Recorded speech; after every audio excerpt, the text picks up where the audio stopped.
지키라, 말씀으로 생각을 지키라 라고 하는 제목으로 말씀을 전하고 함께 은혜를 나누도록 하겠습니다. 여러분, 철원에 가면은 비무장지대라고 해서 북한 땅도 아니고 남한 땅도 아닌 그 중간지대가 있습니다. 혹시 가보셨습니까? 우리가 DMZ 이 비무장지대를 가면은 군사 분계선 그 지역이죠. 거기 가면은 그건 남쪽의 땅이라고 얘기할 수도 없고 북쪽의 땅이라고 말할 수도 없는, 북쪽이 가져가면 북쪽 땅 되는 거고 남쪽이 가져가면 남쪽 땅 되는 그런 철저하게 중립지대가 있습니다. 그 중립지대에 들어갈 때는 상호 연락을 하고 그 유엔의 주도 안에서 이렇게 들어가거나 하는 것 같습니다. 누구의 땅이라고 얘기할 수도 없는 중간지대입니다. 그런데 이런 군사분계선 DMZ 이것이 그곳에만 있는 게 아니라 우리들의 몸에도 있습니다. 우리 몸에도 누구의 것이라고 할 수 없는 중간지대 같은 공간이 있습니다. 그것이 뭐냐면 바로 마음, 그리고 그것이 바로 생각이라고 하는 부분입니다. 생각은요, 이게 누구 거라고 내 거다 해가지고 끝까지 내 거 되는 것도 아니고 마귀 거다 해서 마귀 거 끝까지 되는 것도 아니고 하나님의 것이다 라고 해서 그것이 끝까지 하나님 것 되는 것도 아닙니다. 가룟 유다를 한번 생각해 보십시오. 가룟 유다는 예수님을 따르는 제자였고 가장 또 똑똑하고 현명하고 그래서 돈을 맡겼잖아요. 예수님의 공동체에서 회계 역할을 하던 그런 사람이었어요. 예수님께 부름을 받은 사람이었어요. 처음에는 그렇게 시작을 했어요. 그러나 그의 생각에 예수를 팔겠다라고 하는 생각을 마귀가 넣어주고 예수님에 대한 불만을 자꾸 넣어주고 이런 잘못된 부정적인 생각을 자꾸 붙들다가 보니까 그 생각을 빼앗겨서 마귀의 생각이 된 겁니다. 그래서 결국에는 예수님을 은 30에 자기 스승을 팔아버리잖아요.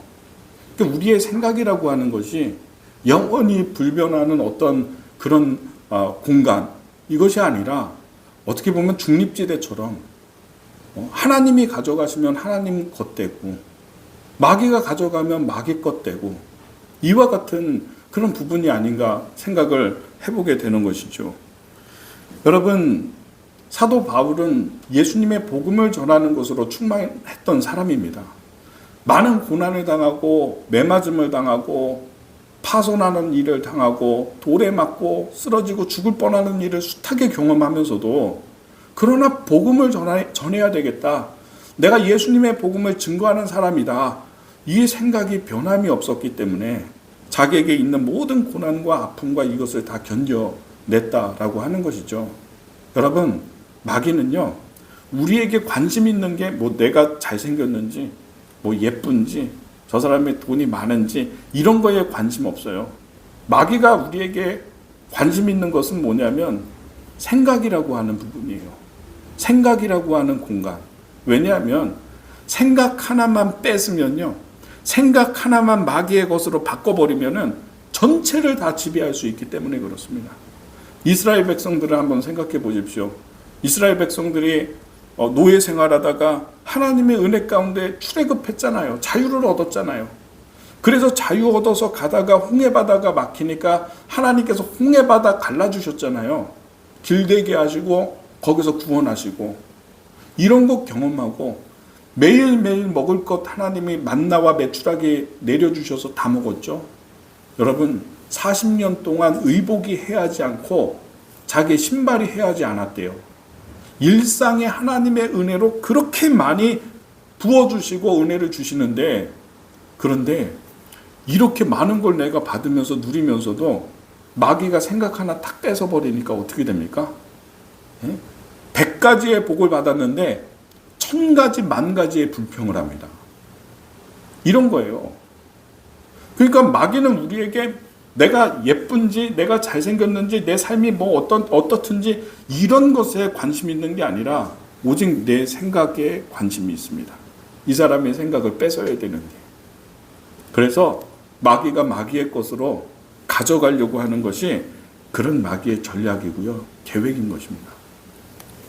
오늘 성경의 말씀에 보면은요, 예수님이 성령 충만함을 받고 요단강에서 세례를 받고 예수님이 나오셨잖아요. 그렇죠? 세례 받고 나오셨을 때 하늘이 열리면서 성령이 비둘기처럼 막 임하는 역사가 있었습니다. 이런 성령의 충만한 역사를 받고서 예수님이 간 곳은 유대 광야로 가서 거기서 40일을 금식하면서 기도하는, 그렇게 기도로 나아가셨죠. 근데 여러분 40일을 이렇게 기도하셨어요. 참 대단하다는 생각을 합니다. 금식 한번 해보셨습니까? 금식 기도? 네. 양성구 집사님 금식 기도 해보셨어요? 권사님? 네. 예, 한번 해보셨죠? 한 5일 하셨나요? 이게 저도 이제 금식 기도를 좀 했는데요. 하는 편이었는데 요즘은 좀 안 한 것 같아요. 3일 금식은 많이 했고 저는 6일까지 금식을 해봤어요. 물만 마시면서 6일까지 했는데 뭐 목사님들 가운데는 2주 금식하신 분, 저 먼저 교회 이제 담임 목사님이 2주 금식을 하셨대요. 내가 존경합니다. 대단한 겁니다. 6일을 금식을 하고 혹은 3일 금식하고 그러면은요, 우리 영 안에서 일어나는 일이, 육체 안에서 일어나는 일이 엄청난 저항을 합니다. 육체가 제발 좀 음식을 넣어라, 이런 막 항의를 하는 것 같아요. 제가 이제 금식을 하면서 깨닫게 되는 게 뭐냐면 엄청 배고프다. 이걸 느껴요. 예수님은 40일을 금식을 하셨잖아요. 영으로도 충만하고 예수님이 영적으로 충만한 가운데 마귀가 찾아와서 예수님에게 시험을 걸어오게 됩니다. 오늘 말씀을 함께 보도록 하겠습니다. 4장 1절. 자, 1절부터 3절까지 읽어보겠습니다. 시작. 그때에 예수께서 성령에게 이끌려 마귀에게 시험을 받으러 광야로 가사 40일을 밤낮으로 금식 후에 줄이신지라. 시험하는 자가 예수께 나와서 이르되 내가 만일 하나님의 아들이여든 명하여 이 돌들로 떡덩어리가 되게 하라. 아멘. 딱 그런 상황에 맞는 시험을 하는 것 같아요. 마귀가 예수님을 시험하는데 첫 번째 테스트가 뭐냐면 배고프시잖아요. 육체가 거의 뭐 기진해가지고 그런 상태일 거 아니에요. 네가 만약에 하나님의 아들이라면, 예수님에겐 그런 능력이 있습니다. 요한복음에 보면 2장에 보면 예수님이 물을 포도주로 바꾸시잖아요. 그러니까 물질을 바꾸시는 능력이 있어요. 그래서 예수님에겐 그 일을 할 수 있어요. 그러니까 마귀가 네가 하나님의 아들이라면 이 돌을 떡으로 만들어서 먹어라, 이렇게 얘기하는 것입니다. 이게 철저한 마귀의 전략입니다. 예수님이 공생의 활동을 시작하는데 목적을 바꿔버리는 거예요. 지금 이게 정말 연약한, 육체로서 가장 연약할 때 와서, 배고플 때 와서 하나님 능력이 있으니까 하나님의 아들이라면 이 지천에 널려있는 게 이게 돌들인데 이걸 떡으로 만들어서 줄인 배를 채우고 너 살아야 되지 않겠냐, 이렇게 얘기를 하는 것입니다.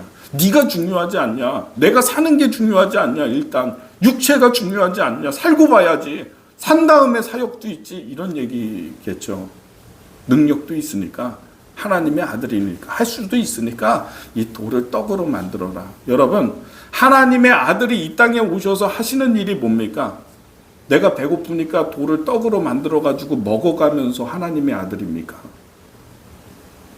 하나님의 아들을 이 땅에 보내신 일은요, 이유는요, 우리를 위해서 우리의 죄와 허물을 대신해서 십자가를 지시고 십자가에서 구원을 이루시는 그 일을 위해서 예수님 보내신 거잖아요.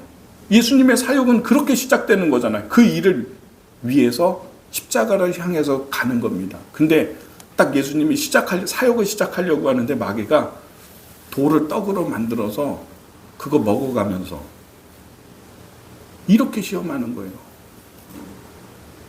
여러분, 우리의 삶이요, 무엇을 먹을까, 무엇을 입을까, 무엇을 쓸까, 나의 생존에 목을 걸고 인간이 살아가고 생존하는 게 제일 중요하다. 이 메시지가 정말 진리 같지만은 아닌 거예요. 살아가는 게, 내가 생존하는 게, 지금 마귀가 예수님에게 얘기하는 거는 일단 살고 봐야 되지 않냐. 능력도 있는데 돌을 떡으로 만들어서 먹고 살아야 되지 않겠냐. 어떻게 보면 이게 우리들의 관점이죠. 우리들의 생각이죠. 어떻게든 살아야지. 근데 예수님의 말씀은 무엇입니까? 먼저 하나님의 나라와 의를 구하라. 그리하면 이 모든 것을 너희에게 더하시리라. 생존에 필요한 것, 내가 먹어야 되는 것, 내가 써야 되는 것, 내가 생존할 때 필요한 그것은 하나님이 이미 우리에게 있어야 되는 것을 아시는 것이다. 너희의 목적과 너희의 관심은 어디 있는가? 하나님의 나라와 의를 구하면서 살라.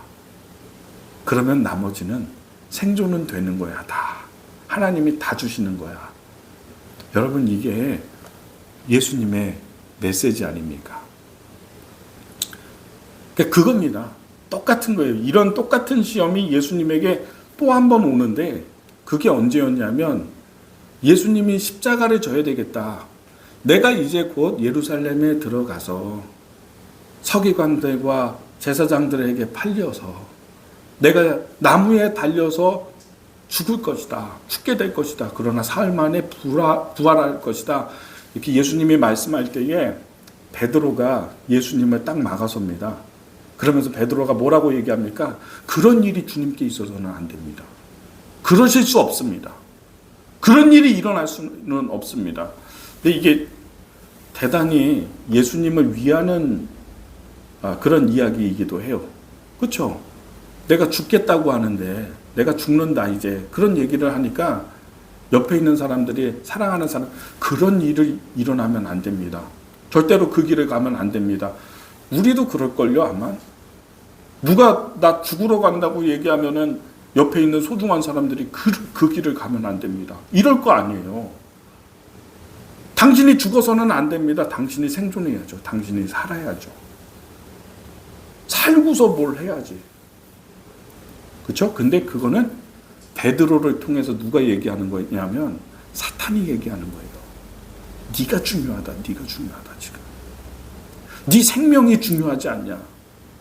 지금 예수님이 시험 받으시는 이때에도 처음에 와가지고 이 시험을 했어요. 돌을 떡으로 만들어가지고 일단은 먹고 살아야 되지 않냐. 생존 아니냐. 우리는 이 시험을 매일매일 받아요. 내가 사는 게 중요하다 이때. 떡 먹고 국 먹고 밥 먹고 좋은 거 먹으면서 사는 게 중요하지. 그게 전부다. 이렇게 느끼게 만드는 거죠. 어떻게 그게 전부입니까? 그래서 이거 바꿔놓는 거예요. 예수님의 목적을. 그러면 이 시험에 넘어가면 예수님이 십자가의 길을 가지 못하는 것입니다. 그러니까 이 똑같은 시험을 했던 그때 예수님이 십자가의 길을 가겠다고 할 때 베드로가 가로막았을 때 베드로에게 하셨던 말씀이 사탄아 그랬어요. 사람 면전에서 아주 직접적으로 사탄아. 그때 내가 처음 사역할 때 나를 찾아왔던 사탄아. 그 사탄이 지금 베드로에게 들어가서 지금 베드로를 통해서 나에게 또 시험하는구나. 너의 목숨이 중요하다고. 네가 사는 게 중요하다고. 너의 생존이 중요하지 않냐. 지금 나를 가로막고 있구나. 사탄아 내 뒤로 물러가라. 내가 하나님의 일을 생각하지 아니하고 사람의 일을 생각하는도다. 이렇게 말씀하시면서 시험을 이기잖아요. 그렇죠? 자, 말씀 보세요. 4절 말씀 같이 읽어보겠습니다. 시작. 대답하여 이르시되 기록되었으되 사람이 떡으로만 살 것이 아니요 하나님의 입으로부터 나오는 모든 말씀으로 살 것이라 하였느니라 하시니. 신명기 8장 3절 말씀으로 사람이 떡으로만 사는 게 아니다. 사람은 하나님의 말씀으로 사는 것이다. 우리가 하나님의 말씀으로 나를 채울 수 있는 거예요. 내 영을 채울 수 있는 거예요. 그렇게 시험을 이기셨습니다. 두 번째 시험입니다. 5절 6절인데 같이 읽어보겠습니다. 5절 6절 시작. 이에 마귀가 예수를 거룩한 성으로 데려다가 성전 꼭대기에 세우고 이르되 내가 만일 하나님의 아들이여든 뛰어내리라 기록하였으되 그가 너를 위하여 그의 사자들을 명하시리니 그들이 손으로 너를 받들어 발이 돌에 부딪히지 않게 하리로다 하였느니라. 예, 저를 보십시오. 두 번째 시험은요, 성전 꼭대기로 예수님을 데려갔어요. 그러면서 예수님에게 사탄이 얘기하는 거예요. 뛰어내려 봐라. 뛰어내리면은 하나님이 천사를 보내서 땅에 떨어지고 내 몸이 상하지 않게, 발이 상하지 않게 하나님이 천사를 명하서 보내실 것이다. 그래서 예수님이 딱 성전 꼭대기에서 딱 뛰어내렸는데 막 떨어질 때에, 거의 떨어질 때 딱 천사들이 와가지고 예수님을 탁 떠받들어가지고 다치지 않게. 시편 말씀이 있거든요. 하나님의 시편 말씀으로 지금 이 예수님 시험하는 거예요. 그러니까 이 시험은 뭐냐면 한번 하나님을 시험해 보라는 겁니다. 네가 진짜 하나님의 아들인지, 네가 정말로 하나님의 사람이 맞는지 한번 시험 테스트 한번 해보라는 것입니다. 아니, 시험을 할 이유가 뭐가 있어요? 내가 하나님의 아들인데. 그렇죠? 그래도 한번 테스트 해봐라. 한번 시험해봐라. 의심의 생각과 마음을 주는 거죠. 야, 그래 하나님의 아들이었다가 마국간에서 어린 아기로 태어나서 30년을 지냈죠. 사람으로서 그렇게 똑같이 일상적으로 이렇게 살았잖아요. 근데 갑자기 30세 딱 되면서 내가 하나님의 아들이다? 진짜 그런지 한번 시험해 봐야 되지 않냐? 하나님이 너를 버렸는지, 하나님이 너를 폐했는지 한번 테스트 한번 해봐야 되지 않냐? 이런 얘기예요. 그러니까 한번 뛰어내려 보라는 것입니다. 만약에 하나님이 천사를 보내가지고 딱 떠받들어가지고 이런 기적이 나타난다고 한다면 하나님의 아들이 맞지. 그건 여러분 진짜 그럴싸하지 않습니까? 마귀의 시험은요 이렇게 그럴싸해요. 정말. 여러분 어떤 사람이 권사님한테, 권사님 아버지의 아들이 맞는지 한번 테스트 한번 해보세요. 진짜 아닐 수도 있잖아. DNA 검사 한번 해보세요. 아닐 수도 있잖아. 어떻게 하시겠어요? 안 하는 거죠. 뭘 명확하지. 나하고 생긴 게 똑같은데 아버지하고 내가 여러분 해볼 필요가 없는 거예요. 정말. 내가 하나님의 아들, 예수님은 하나님의 아들이 맞아. 명확해. 너무너무 명확해. 해볼 필요 없는데도 한번 해보라고 하는 거라고. 의심이 드니까 자꾸. 저 사람이 나 진짜 사랑하는지 한번 테스트 한번 해봐. 요렇게 행동한다면 사랑하는 거가 맞고 아니면 아닐지 몰라. 테스트 한번 해봐. 괜히. 근데 그런 거 테스트 하다가 오히려 관계 다 깨집니다. 오히려. 저 사람이 진짜 나 사랑하는지, 저 사람이 나를 정말로 위하는지 한번 테스트 해볼까? 테스트 하다가 시험에 듭니다. 마귀가 그렇게 하는 거예요. 테스트 해볼 필요 없어요. 우리 부모가, 내 엄마가, 내 아빠가 내 아빠라고 하는 거를 왜 테스트를 합니까? 그런데도 해보라는 거예요. 근데 여기 엄청나게 많은 사람들이 넘어집니다. 어떤 장로님이, 믿음이 좋은 장로님이 계셨어요. 믿음 생활 참 잘하시는 분이에요. 그래서 장로님이 되셨죠. 그런데 이분이 병 걸린 거예요. 병원에서 진단받았는데 3개월밖에 못 산다. 말기다. 이렇게 진단을 받았대요. 그러니까 뭐 이분이 갑자기 진단을 받고 나니까 두려움이 막 생기는 거예요. 죽으려고 하니까. 나 이대로 죽으면 안 되는데. 내 이대로 죽으면 안 되면 의사 선생님한테 선생님 나 이대로 죽으면 안 된다고. 나 살게 해달라고. 근데 의사가 뭐 어떻게 해요? 방법이 없잖아요. 못합니다. 죽음을 준비하십시오. 목사님을 찾아가서 목사님 나 이대로 죽으면 안 돼. 나 너무 불안하고 너무 걱정이 돼요. 내가 천국에 갈 수 있을지 너무 걱정돼요. 그랬더니 목사님이 그러는 거예요. 장로님 요한복음 3장 16절 아세요? 요한복음 3장 16절 알죠. 그럼 한번 해볼까요? 하나님이 세상을 이처럼 사랑하사 독생자를 주셨으니 이는 그를 믿는 자마다 멸망치 않고 영생을 얻게 할까 말까.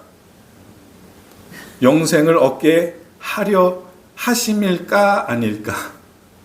할까 말까. 이러니까 장로님이 같이 따라하다가 지금처럼 여러분처럼 따라하다가 장로님이 화를 내면서 목사님, 내가 교회를 지금 몇 년을 다녔는데 그래도 내가 장로인데 아니 영생을 얻을까 말까가 어디 있습니까? 영생을 얻게 하려 하심이라 하지 어떻게 나를 이렇게 무시를 하십니까? 할까 말까가 어디 있어요? 그랬대요. 그랬더니 목사님이 얘기했대요. 그렇죠. 영생을 얻게 한다고 분명히 말씀하셨으면 영생을 얻는 거지. 장모님이 지금 그러고 계시잖아요. 내가 천국에 갈까 말까. 내가 천국에 갈 수 있을까 아닐까. 의심하는 거죠. 자꾸. 간 보는 거죠. 하나님의 말씀이 영생을 얻게 하려 하심이라 하면은 그게 그거죠. 그게 딱. 근데 왜 아닐까 하냐고. 하나님의 아들이면 아들인 거지. 아닐지도 모르니까 한번 테스트 해봐라. 지금 그러는 거라고요. 잘 들으세요. 예수님을 내가 믿었어요. 자, 잘 들으세요. 예수님이 나의 주님이시고 예수님이 나를 대신해서 십자가를 지시고 피 흘려서 내가 받아야 되는 징계를 다 받으시고 죽으셨어요. 나를 사랑하셨어요. 누구든지 예수를 믿는 자마다 하나님의 자녀가 되는 것이고요. 죄에서 구원을 받는 것이고 하나님의 자녀가 되는 거예요. 천국 가는 거예요. 내가 그것을 믿었어요. 믿었으면 명확한 거예요. 할까 말까가 아니라니까. 여러분이 어느 순간에는 죽는 순간이 있어요.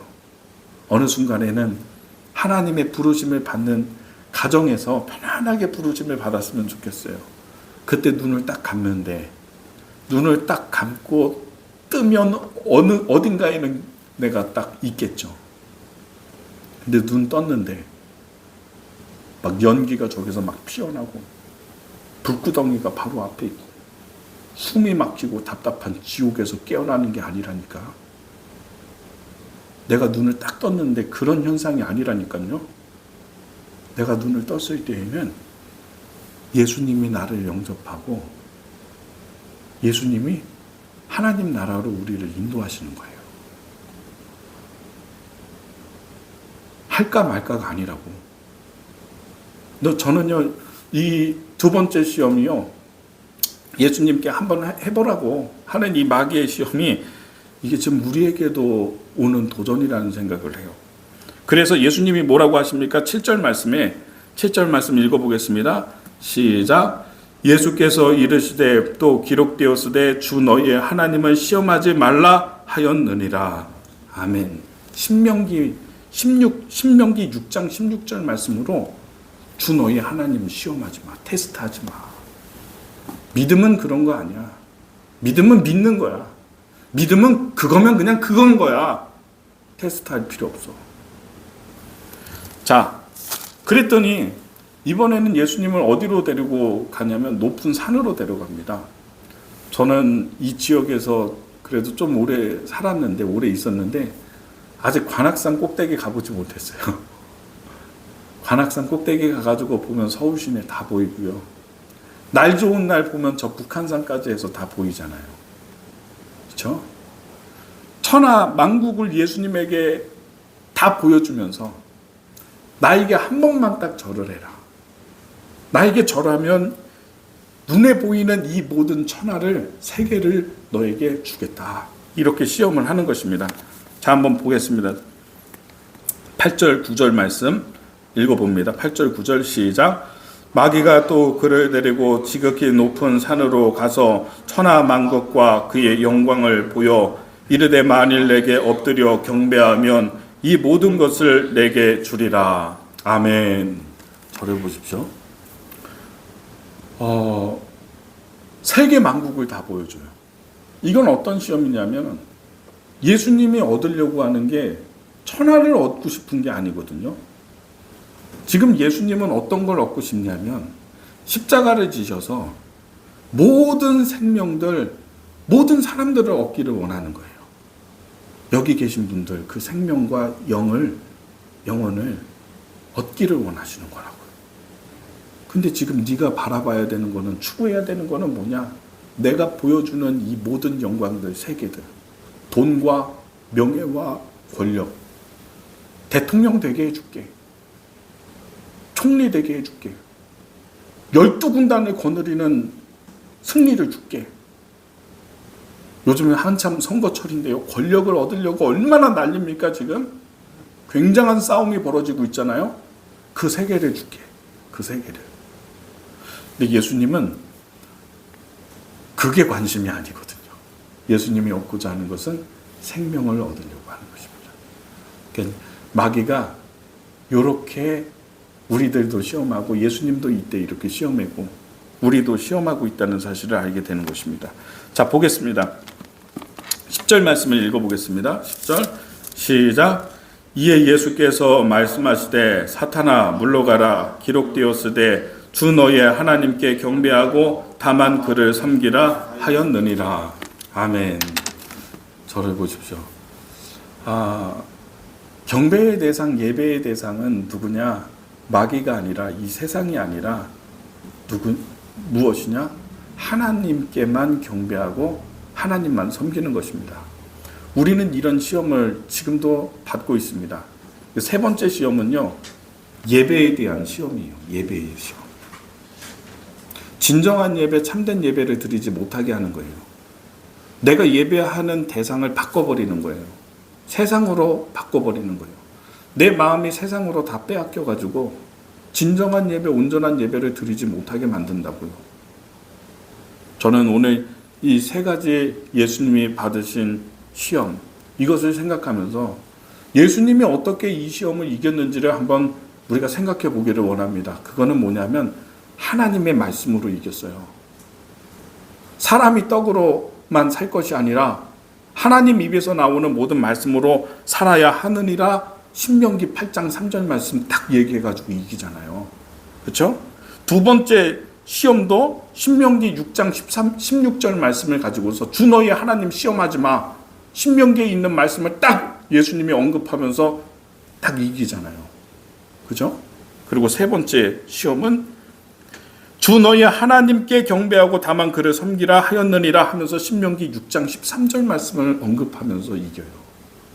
여러분, 마귀의 시험을 이기는 거는요, 하나님의 말씀으로 이길 수 있는 거예요. 우리도 그냥 툭 치면 하나님의 말씀이 그냥 나와야 돼요. 이런 시험을 당한다라고 생각이 들 때에 내가 마귀의 이 공격을 받는다라고 생각이 들 때 어떻게 하냐? 하나님의 말씀, 오늘 말씀에 기록되었을 때, 첫 번째에도 기록되었을 때, 그 다음에도 기록되었을 때, 세 번째도 기록되었을 때, 기록되어진 하나님의 말씀을 내가 선포함을 통해서 이기는 거예요. 이게 굉장한 능력이 있는 거예요. 하나님의 말씀 앞에서는요, 어떤 것도 하나님의 말씀을 이길 수가 없는 것입니다.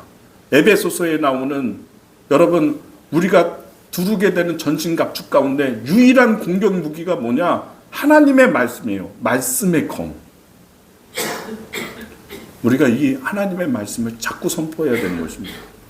제가 이제 곧 시작할 건데 주보에다가 하나님 말씀, 선포하는 말씀 적어 놓을 거예요. 그럼 선포해 보는 거예요. 계속 하나님의 말씀을. 우리의 삶 가운데 하나님의 말씀이 승리를 주시고 그 승리에 따라서 살아가는 여러분과 저희의 삶이 되기를 예수님의 이름으로 축복합니다.